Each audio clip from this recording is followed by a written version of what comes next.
Season 2, branching out. Talk about sort of the direction you're going. I was very fortunate. Andrew Stern is here. He had introduced me to who I work with, and he introduced me to Paul Abbott, who had created this series. And when we first met, he had just written the pilot of Shameless in England, and started telling me about the thing that he was working on. And I said, hey, that just sounds like a lot of people that I grew up with and a lot of people in my own family. And we started trying to make it as an American series about 8 years ago. It took about 6 years to do it. Showtime was lovely enough to actually step up and let us make it.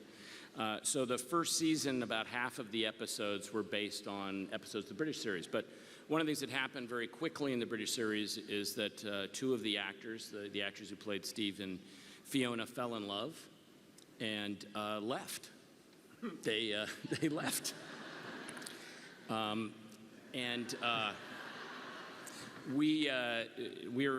We didn't think that was a good idea for our show. Yeah. So what happens very quickly in season 2, we've actually done as many episodes now as the first 2 seasons of Shameless through the point at which those characters left. So everything in season 2 is actually original with this series. And a lot of things change in the series based on who the cast is and how their relationships work. And so it takes on its own life, much as The Office did, and All in the Family, and a lot of other shows which have been imported. They become what those shows are based on the actors. But Paul Abbott comes in every year, and we sit down and talk about a lot of ideas. It's really based on his family originally, and he tells us about his father and some of the things his father did that we incorporated in the show.